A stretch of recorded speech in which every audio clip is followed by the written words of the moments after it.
Jean-François Aquili, oui. le journaliste de France Info, qui a été viré. Pourquoi? Parce qu'il aurait participé, ou il a participé, ou on l'accuse d'avoir participé à écrire un livre de Jordan. Il a songé à écrire un livre avec Jordan Bardella, qui était sur France Info. Il s'est fait jeter. Oui.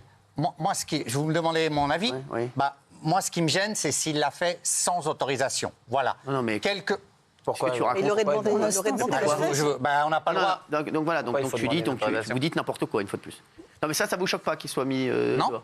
Ah oui, ça vous choque pas? Non, je donne mon avis. Et s'il avait fait un livre sur Mélenchon? Oui. Non, c'est le fait d'avoir... Non, mais s'il avait fait un livre sur Mélenchon, il n'aurait pas été viré. Est-ce qu'il aurait été viré s'il avait fait un livre sur Mélenchon? Pareillement. Oh là là, j'en ai marre de sa mauvaise foi. C'est insupportable. Je passe un jour de folie le 1er mai, je le retrouve le lendemain. Insupportable. Non, mais arrêtez. S'il avait fait un livre sur Mélenchon, aurait-il été viré? Oui, arrête un peu. Cyril, collaboration extérieure sans autorisation, on n'a pas le droit quand on est sale. Mais je suis désolé. Tu sais le nombre de collaborations extérieures qui existent ou de J'ai fait plein de livres. Attends, laisse parler. Mamie, elle a de l'expérience. Non, mais j'ai fait plein de livres. On a droit de faire des livres quand on est à France Télévisions ou Radio France. Si on demande l'autorisation. Pas du tout. Excuse-moi, je ne me souviens même pas d'avoir demandé. Non, je n'ai pas demandé l'autorisation. C'est autre chose. C'est un contrat d'exclure d'image. Ça n'est pas de l'image. Pour les livres, on peut le faire. Il dit n'importe quoi une fois de plus. Si on a le droit de faire des livres sur... Moi, j'ai fait des livres sur n'importe quoi. Elle m'a pas demandé. On n'a jamais demandé la permission. Et toi aussi, tu as fait des livres. Toujours, je vous demande l'autorisation. Pas sur un livre. Pas sur un livre sur Valls. Non, mais Valérie n'a pas demandé d'autorisation. Non, mais vous dites une fois de plus n'importe quoi. C'est incroyable. La règle, je suis désolé. Non, mais donc, est-ce que vous êtes choqué sinon? C'est quoi la règle? Parce qu'il n'y a pas de règle. Donc, vous dites n'importe quoi, vous inventez une règle. Non, je ne suis pas choqué. Vous inventez une règle. Non. Donc, s'il n'y a pas de règle. Je ne suis pas choqué qu'il soit viré. Ah, d'accord. Aucun journaliste. il est viré pourquoi? Puisque c'est pas la règle. Je vous dis, si on va jusqu'au bout de ça, Léa Salami. Elle a fait un livre ou pas? Non, mais c'est la compagne de Raphaël Glusman. Si on est aussi con que ça veut dire que tous les gens qui ont déjà parlé avec un mec à gauche, à droite, au milieu, ou qui collaborent avec quelqu'un, ils sont virés. Non, mais excuse-moi, c'est ça. C'est la police de la pensée. C'est la police de la pensée. C'est-à-dire que tu vas t'infiltrer dans les rêves des gens, dans les envies des gens, alors que le truc n'est même pas fait. Léa Salamé, t'es d'accord avec moi que ça n'a rien à voir avec son mari fait ce qu'il veut, elle a sa carrière, ils ont leur carrière. Voilà. Tant qu'elle ne fait pas d'interview politique en période d'élection, ça me va. D'accord. Donc c'est vous le grand juge. Non, ce qui est le cas. Non, voilà. Donc le cas. Oui, mais pour lui, c'est pareil. Pour Aquili, il a le droit de faire un livre avec qui. J'espère que vous ne serez jamais au pouvoir, parce que ça fait peur. Mais non, mais il y sera jamais. Mais alors, excusez-moi, pourquoi donc il est en passe d'être viré? C'est pas moi qui l'ai politisé. Pourquoi il a été viré? On va t'expliquer. Parce qu'il a fait un livre. Il voulait faire un livre avec Jordan Bardella. Il aurait voulu faire un livre avec Raphaël Glusman ou Jean-Luc Mélenchon. Ça serait très bien passé. Il y a plein de journalistes qui ont été des plumes pour des hommes politiques et qui ont écrit des livres avec les hommes politiques. Regarde Duhamel, il a été dans le service public. Cette mauvaise foi, c'est insupportable. En plus, c'est un grand journaliste, il a une belle carrière, une grande carrière, et on le traîne dans la boue comme ça en disant que il a plus du tout, il a perdu son objectivité parce qu'il collabore à un bouquin, même s'il l'avait fait, etc. Il peut très bien écrire un bouquin sur Bardella et garder son indépendance et sa bonne foi journalistique, c'est vraiment. Mais comment il peut défendre ça, la liberté? Est-ce que vous vous rendez compte la liberté d'expression? C'est stalinien. C'est incroyable, hein? Non mais comment vous pouvez défendre ça? Arrêtez d'être... Vous voulez que je vous dise, vous défendez très mal vos amis. Donc t'es content? C'est pas mon ami, je l'ai jamais vu. J'ai jamais vu ni M. Aquili, ni M. Bardella, ni qui que ce soit. J'ai vu personne. Mais je te parle de tes idées, oui. Donc il a perdu son boulot, tu trouves ça normal? Tu trouves ça normal? Je dis, arrêtez. Si, tu dis que c'est normal. C'est pas moi qui l'ai viré d'abord. C'est pas moi qui enclenche la procédure. Pour moi, c'est toi. En plus que le livre n'a jamais vu le jour. Bien sûr. En plus. Il a même pas travaillé comme la carrière de Gilles. Mais c'est vous qui êtes de mauvaise foi, parce que les arguments retenus sont pas d'avoir fait un livre, c'est de ne pas avoir demandé l'autorisation. C'est une excuse. Il fallait bien trouver un truc, tu savais bien, mais oh là là, mais. T'inquiète pas, moi je saurais trouver un truc. Et le comble de l'hypocrisie, c'est que même si c'était ses idées, admettons, il ne laisse rien transparaître à l'antenne. Il fait parfaitement son travail. Alors que, on va le voir tout à l'heure, quand il y a des gens qui disent ce qu'ils pensent, qui ont des positions politiques extrêmement tranchées, eux on ne leur dit rien. Alors justement, la journaliste Nassira El Mouadem, elle doit être suspendue de Radio France? Non. Voilà. Non, voilà, il a tout dit. Allez, c'est bon, une fois de plus, tu t'es disqualifié. On va passer à ce sujet avec Gilles Verdez, le guignol de l'info. C'est comme ça que je vais l'appeler maintenant. C'est le guignol de l'info. Avant, il y avait des guignols de l'info. Maintenant, il y a le guignol de l'info. Tous les jours à 19h55, vous avez le guignol de l'info. C'est un rendez-vous. Merci. On va passer au buzz du jour. On va revenir donc sur ce post très commenté sur les réseaux sociaux de la journaliste Nassira El Mouadem. Je connaissais pas du tout cette journaliste qui est présentatrice sur France Inter et pour Arrêt sur Image. Elle qualifie la France, je cite, de pays raciste, dégénéré, en commentant un article de RMC qui révèle l'interdiction du port de casque ou de collant dans le football dans l'objectif de faire respecter la laïcité. Alors, êtes-vous choqué qu'elle insulte insulte la France dans son poste, doit-elle être suspendue de Radio France selon vous? C'est ça la question qu'on pose. Doit-elle être suspendue de Radio France selon vous? On en parle dans un instant. D'abord, regardez l'édito de Pascal Praud qui en a parlé ce matin. Déjà, je voudrais remercier Soukaina d'être avec nous. Merci d'être là. Merci à vous de m'avoir invité. Merci Manou, c'est nous qui sommes très contents de vous avoir. Et Jean Messia, le retour, président du cercle de réflexion Vivre français. Vous attendez un heureux événement, non? Exactement. C'est ce soir? C'est ce soir. Non. Quoi, ce soir? J'attends un petit garçon. Non, c'est pas vrai. Là, maintenant, là? Ouais. Qu'est-ce que vous foutez là? Le devoir m'a appelé. Franchement, donc là... La défense de la France m'a appelé. Ça peut arriver à tout moment. Ça peut arriver, non, on va dire il y a quelques on embrasse votre femme, hein, ouais, ça va bien se passer. Coucou chérie. Oui, bah, c'est bon. Ne mettez pas le moral à zéro. Les hommes veulent cacher leurs cuisses, leurs genoux, ils réclament la possibilité d'évoluer en collant. Des femmes souhaiteraient garder le voile pendant les rencontres et elles le dissimulent sous un casque. Ces demandes illustrent une volonté de se conformer au code de la religion musulmane. La Fédération française de football est vigilante, elle interdit ces signes sur le terrain aux grandes dames de certaines voix. Une journaliste, Nassira El Moadem, qui travaille notamment à France Inter, a tweeté mardi que la France était un pays de racistes dégénérés. Un affrontement est annoncé entre deux cultures, entre deux mondes, entre des Français, faut-il le rappeler. Madame El Moadem est née en France, mais elle juge son pays rempli de dégénérés racistes, quand ce pays entend simplement prolonger son histoire millénaire. Merci à vous deux en tout cas d'être là. Alors doit-elle être suspendue de Radio France? On va attendre les arguments de Soukaina dans un instant et de Jean Messia. Je veux d'abord qu'on fasse un petit tour de table. Oui, Bernard Montiel. C'est inadmissible, tout simplement. Je trouve ça parfaitement scandaleux. Je ne le croyais même pas qu'on puisse écrire un truc pareil. Tellement c'est odieux, scandaleux, inadmissible. Je ne sais pas. Une femme que j'avais l'impression que peut-être elle était plus ouverte que ça. C'est inadmissible, scandaleux. Valérie? Oui, suspendu, pas viré, hein, bien sûr. Suspendu, il faut marquer le coup. Et, il faut dire qu'on ne peut pas tout dire. Et en l'occurrence, là, ce qu'elle fait, c'est qu'elle essentialise tous les Français. Elle met tous les Français dans le même panier. Et elle dit que vous, là, les téléspectateurs qui nous regardez, nous, ici, sur ce plateau, ses camarades, peut-être, sont tous des racistes dégénérés. Je lui rappelle qu'elle est française, donc elle fait donc partie du lot. Elle se met aussi dans le lot, j'imagine. Donc voilà, donc pour moi, je ne comprends pas, en fait, comment on peut essentialiser tous les Français. Il y a un ami journaliste qui me dit ça fait des mois que Nassira El Moadem, moi je ne l'avais pas repéré, voilà, je ne connaissais pas cette personne, voilà, c'est pas non plus, c'est pas Mike Brandt, accumule les provocations sur Twitter pour se faire connaître. Le scandale, c'est qu'une militante aussi sectaire qui insulte les Français soit payée avec de l'argent public. Voilà, Radio France doit réagir. Voilà. Qu'est-ce qui se passe, Raymond? Vous avez c'est l'argument, j'ai le même argument, moi. Moi, c'est Radio France que j'attends, moi. Elle, tu la suspends. Elle dit, parce que c'est encore une fois, c'est sur Twitter. Ils pensent trop que Twitter, c'est la fête et qu'on peut tout faire sur Twitter quand tu es payé avec l'argent des Français. Là, pays de racistes dégénérés, c'est les racistes qui te payent en fait. Hein. Faut pas, va-t'en de Radio France, reste pas là. Si la France c'est un pays de racistes, alors on peut comprendre qu'il y a des gens qui disent voilà, la France est devenue un pays de fachos, regardez les élections, etc., etc. Mais la France, elle a des gros problèmes. Mais si c'est un pays de racistes, ne te fais pas payer par les Français, en fait. Ne te fais pas payer par un service public français. Moi, j'attends que Radio France réagisse. Et j'attends que cette dame-là, elle présente ses excuses. Je suis pas pour la suspendre parce que j'aime pas qu'on touche au travail des gens, j'aime pas qu'on vire les gens. Donc j'ai mis un nom, mais j'attends qu'elle s'excuse, qu'elle prenne son Twitter, là, et qu'elle fasse maintenant, et qu'elle dise, c'est vrai, j'ai été trop loin, j'ai peut-être déconné. Voilà. Moi, j'attends qu'elle s'excuse. Et j'attends que Radio France parle aussi un peu, parce que c'est facile pour Radio France à chaque fois. Il y avait eu Guillaume Meurice, il y a encore des histoires, il y a tout le temps des histoires avec Radio France. Suspendu d'ailleurs. Il y a tout le temps des histoires avec Radio France. Et Guillaume Meurice suspendu. Mais Radio France, faut pas oublier que quand vous rentrez chez Radio France, c'est les Français qui vous payent. Hein. C'est pas vous. Hein. Vous produisez rien, c'est les Français qui vous payent. Alors insulter les Français, c'est bien. Chez Radio France, c'est les Français qui nous payent. Chez Radio France, c'est les Français. À moins que je dise une connerie. Non, mais comment est payé Radio France? Les contribuables. Avec l'impôt de qui? C'est les contribuables. Des dégénérés et des racistes. Exactement. Géraldine. Je sais pas. C'est un non, mais je pense que c'est un non oui. Oui, en fait, je suis assez d'accord avec ce qu'a dit Raymond.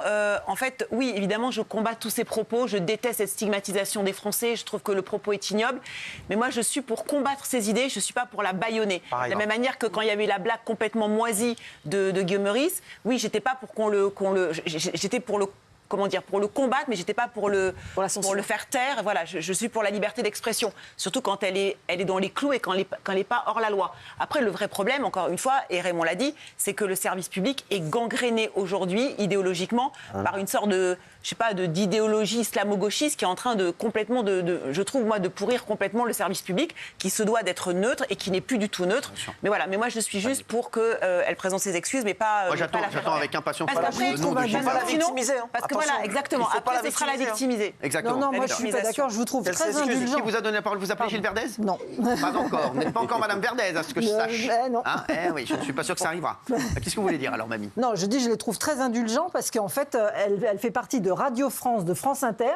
Il y a le mot France, elle insulte ce pays de racistes dégénérés. Donc moi, je vous trouve très indulgent, c'est pas suspendu. Alors elle est soutenue par la LFI, hein. Ça m'étonne, ça. C'est pas suspendu, c'est carrément... Alors je sais bien que j'aime pas mettre des... Mais elle devrait même s'exclure d'elle-même. Comment peut-on dire, insulter tout un pays de racistes dégénérés, c'est pas rien, et faire partie de Radio France et de France Inter? Impossible.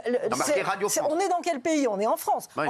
Donc radio, on marche sur la tête, évidemment. Donc franchement... Comment ça s'appelle la radio? Comme dire... Radio France, France Inter. Donc elle accepte de représenter la France, de travailler pour ces radios. Voilà. Donc franchement, et je suis d'accord avec Raymond, c'est les Français qui c'est très long là, on va partir. Oui. Cette femme est une journaliste du service public et c'est une ennemie du journalisme et c'est une ennemie de ce que devrait être le service public. Quand on est journaliste, on se doit d'être factuel, d'être précis. On ne peut pas balancer des approximations qui accusent les gens de racisme, qui insultent la France et les Français. Et le service public, on vient de le dire, se doit d'être neutre et elle est tout sauf neutre dans ce tweet. Donc pour moi, c'est une honte. Elle doit être suspendue. Et vous m'entendez faire pss, pss. C'est que je sais que je vais bientôt donner la parole à Gilles Verdez. Elle a des patrons. Quoi? Alors, elle a des patrons. Hein. J'hésite. Moi, j'aimerais d'abord avoir l'avis de Soukaina. Après, on va souffrir avec Gilles Verdez, mais j'aimerais qu'avant de souffrir, on écoute Soukaina. Est-ce que vous comprenez la polémique ou pas du tout? Pas du tout. Pas du tout, vraiment. Un peu, parce que je trouve que le mot dégénéré, il est poussé. Par contre, je pense que sur ce plateau, il n'y a pas grand monde qui est concerné par le racisme. Donc, vous ne pouvez pas comprendre la position de cette dame. Les Français. Pardon. On n'y pas qu'il y a des racistes. Les Français sont concernés par le racisme. Je vais juste finir mon propos. Juste pour vous dire juste un petit truc. Vous voyez, je vous dis que les gens soient victimes de racisme, on l'entend complètement. Bien sûr qu'il y a du Mais racisme. mettre tous les Français et toute la France dans le même bateau, c'est ça qui nous a... Justement, c'est pour ça que je veux finir mon propos. Le mot dégénéré, il n'est pas du tout approprié. Je suis d'accord. Cette femme, elle a eu des propos poussés et déplacés. Par contre, le racisme, quand on le vit malheureusement, on est poussé à dire des mots qui ne sont pas forcément corrects. On rentre dans une sorte de haine de Français contre Français, comme vous l'avez dit. Et je suis désolée, mais il y a des personnes sur ce plateau qui contribuent à cette haine Français contre Français. Je ne citerai pas de nom, sauf si vous me demandez de les citer. Par exemple, Jean Messia. J'en profite pour introduire. Voilà, que j'adore. C'est formidable. J'ai pas fini. Du coup, je disais que voilà, le mot... Oui, prenez. Ah, merci. D'accord, désolé. Oui, non, mais c'est pas de vous, c'est nous. Merci. Du coup, je disais que voilà, il faut être concerné par le racisme directement et dans la vie de tous les jours, vraiment. Moi, en tant que femme maghrébine... Soukaina, moi j'ai une question à vous poser. Est-ce que vous êtes victime de racisme régulièrement? Quotidiennement. Vraiment? C'est genre quoi? Racontez-moi. Quotidiennement, c'est-à-dire c'est de la discrimination au travail, c'est de la discrimination dans la rue. Dans la vie? Alors moi, je viens d'être diplômée d'un master. D'accord. Donc j'ai fait Sciences Po. Ah ouais. Vous voulez faire quoi plus tard? J'aimerais bien être députée à l'Assemblée nationale, malgré ce que je porte, ne vous en déplaise. J'espère que vous ne serez pas à côté de Louis Boyard, c'est tout, mais sinon avec plaisir. Voilà. Ça, c'est votre avis, mais du coup, voilà, moi, la discrimination, je la vis tous les jours. Le racisme, je le vis quand je vais faire mes courses. Vraiment quoi? Genre quoi? Vous sentez quoi? Des regards, Maintenant, en France, on se cache plus de dire ce qu'on pense. Du voile, de dire ce qu'on pense. C'est-à-dire des regards, vous sentez des regards de gens insistants, oui. Des regards insistants. Puis quand on se retourne et on demande à la personne pourquoi elle nous regarde, oh, franchement, madame, pourquoi vous êtes voilée, quoi? Vous êtes toute belle. Ah ouais. Voilà, ce genre de choses. Des retours en Afrique. Très belle avec le voile. Hein. Merci, je le sais. Vous n'avez pas besoin de vous dévoiler. Merci. Je sais. De toute façon, c'est pas. Le but, c'est de laisser les femmes être libres de porter ce qu'elles veulent. C'est vous qui avez fait le choix. Bien sûr. Parce que c'est ça aussi que j'aimerais revenir là-dessus, c'est qu'il y a plein de gens, et je suis sûr qu'il y a plein de gens qui ont l'argument de vous dire, qui pensent que vous êtes forcés. Ouais. Mais c'est vous qui avez fait le choix de... Bien sûr. Ces gens-là, je les invite à s'ouvrir au monde et à discuter avec les gens, avec les femmes voilées, par exemple. Et ils verront que dans beaucoup de cas, on n'est pas en Iran. Ici, les femmes ne sont pas forcées d'être voilées. Alors en Iran, par exemple, vu que j'ai sorti le sujet, je termine. Je condamne totalement le gouvernement iranien. À 100%. Pour moi, une femme doit être libre de vouloir porter ce qu'elle veut. C'est même pas une question de voile ou pas voile, c'est ce qu'elle veut. D'accord. Donc voilà. Et vous avez toujours porté le voile? Non. pas du tout. Je l'ai porté à 22 ans. J'en ai 25 aujourd'hui. Qu'est-ce qui a fait que... Alors justement, c'est ça que j'aimerais savoir. Ça a été quoi le déclic? Un cheminement spirituel, personnel, tout simplement. En fait, pour moi, le voile, il n'est pas censé signifier quelque chose pour les autres, mais uniquement pour moi, pour la personne qui le porte. Parce que pour moi, le voile, il peut être religieux, il peut être culturel, il peut être dû à un style vestimentaire, à un complexe, ça peut être tout et n'importe quoi. Mais aujourd'hui, le voile, il est diabolisé par la France. Mais vous, comment ça se fait? Un jour, vous êtes dit, je sais pas, il y a eu un événement spécial, il y a eu quelque chose ou pas du tout? Il n'y a rien eu de spécial, c'est un cheminement spirituel qui s'est fait petit à petit. Votre famille, votre maman, elle portait déjà le voile? Oui, ma famille. Les femmes... vous avez dit jusqu'à 22 ans, moi je le porte pas, donc on vous a laissé ça qui est. Ma maman, elle n'a pas porté le voile très très tôt. Elle a porté, je crois, à 35 ans. Et jamais personne vous a forcé, vous êtes dit. C'est vous, à un moment, à 22 ans, vous êtes dit c'est le moment pour moi. Voilà, je me suis dit c'est le moment, c'est dans mon chemin spirituel. Moi, je le porte pas de manière légiférée. Donc je sais pas si vous savez ce que ça veut dire légiférer, mais c'est porter le voile selon. En fait, moi, je vais carrément aller plus loin. Religieusement parlant, je suis pas forcément voilée. En fait, c'est juste petit à petit mon cheminement par la pudeur que je prends. Ouais. Donc aujourd'hui, stigmatiser les femmes par rapport au voile, je trouve ça bête et méchant, si je peux me permettre. Moi, si je peux me permettre, Soukaina, sur ce que vous avez dit sur les propos de cette journaliste, qu'il y ait du racisme, ça, il y en a. On n'a jamais dit le contraire ici, et quel qu'il soit. Mais dégénérer, pays de racisme dégénéré, la honte, pour une journaliste, c'est quand même compliqué. Et c'est, voilà, même vous mettez ça, vous mettez ça sur le coup de la colère, parce que vous dites, à votre avis, elle subit tellement de racisme que c'est une réaction. En fait. C'est ça. Je ne sais pas ce qu'elle a vécu. Je sais que moi, personnellement, ce n'est pas des termes que j'emploierais vis-à-vis du peuple français, parce que c'est un peuple que j'affectionne et je suis française. Donc je ne peux pas me permettre, en tant que patriote française, malgré ce que je porte sur la tête, me permettre de mettre tous les Français dans le même lot. Je ne peux pas. Il y a une minorité qui est raciste et qui fait beaucoup de bruit, malheureusement.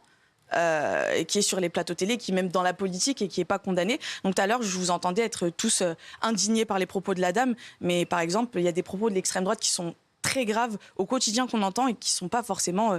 Monsieur Zemmour a été condamné quand il a dit des trucs dégueulasses. Je parle des journalistes qui ne condamnent pas, je ne parle pas de la justice, justement. Et encore pour vous dire... Jean-Michel, vous vouliez parler depuis tout à l'heure? Oui, non, je voulais réagir sur le voile. Moi, ça ne me gêne pas du tout que vous le portiez. Je respecte tout à fait votre choix, évidemment, encore heureux. Mais je voudrais savoir que vous m'expliquiez pourquoi, à ce moment-là, dès qu'il y a une révolution dans un pays arabe, le premier geste des femmes, c'est de retirer leur voile. Donc, en quoi c'est quand même symbolique, quand même. Alors, je ne peux pas vous répondre, vu que je ne vis pas dans ces pays-là et que je suis française, justement. Vous et que moi, ce n'est pas les musulmans, mon exemple, mais l'islam. Votre avis sur le monde arabe, quand même? J'ai mon avis sur le monde arabe. Pourquoi les femmes, dès qu'il y a une révolution, elles retirent leur voile? Alors, quelles femmes? Parce que, par exemple, au Maroc, ce n'est pas ce qui se passe. De quel pays parlez-vous? En Iran, vie, liberté. En Iran, mais vous prenez toujours l'exemple de l'Iran. Je ne suis pas iranienne et je condamne à 100% ce qui se passe en Iran. Pour moi, c'est carrément contraire à l'islam, si je puis me permettre. Donc, voilà. Et pour en revenir à ce moment-là sur le racisme, je voulais dire, il n'y a pas que les musulmans qui sont victimes de racisme. J'ai pas dit ça. On peut très bien être catholique, blanc, et se travailler dans un café, être insulté, on se fait cracher dessus, etc. C'est pas quelque chose qui est propre. On le regrette évidemment, mais de tous bords. Le racisme est de tous bords et il est condamnable de tous bords. Ce qui est dommage dans vos propos, c'est que vous mettez au même niveau tout.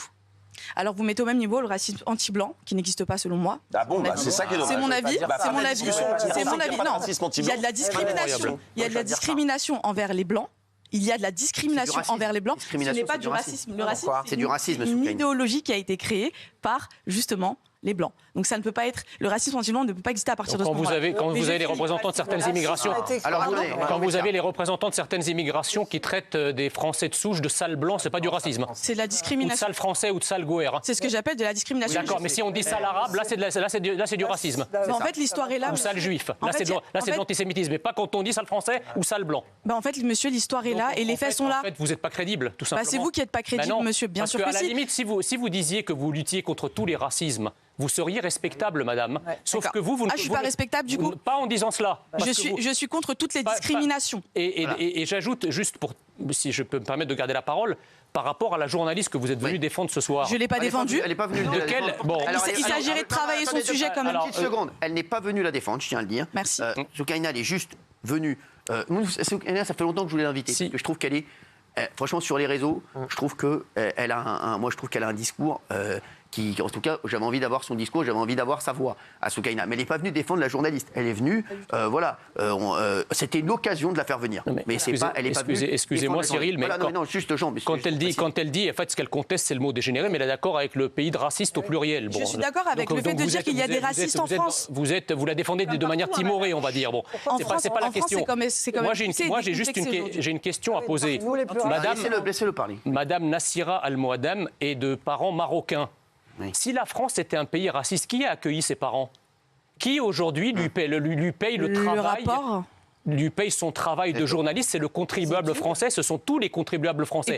Donc moi j'en ai assez, si vous voulez, de ces gens qui dénoncent en fait le contraire de ce qu'ils incarnent par leur propre trajectoire. La trajectoire de Mme Nassira El-Moadem est intégrée, elle est journaliste, elle est payée par tous les Français. Mais elle est française. Et elle ose venir dire que la France est un pays de racisme. Elle est française, selon vous. C'est un pays de racisme, pourquoi elle emporte la nationalité? Est-elle Elle a qu'à laisser sa nationalité à la frontière et repartir. Alors, moi je vais vous dire, parce que je lui ai répondu à Nassira El-Moadem, on l'avait invitée dans l'émission, et elle nous a répondu, puisque elle n'est pas venue, et donc je lui ai dit, je lui ai juste mis, nous on n'insulte jamais la France et les Français, car nous aimons la France et les Français.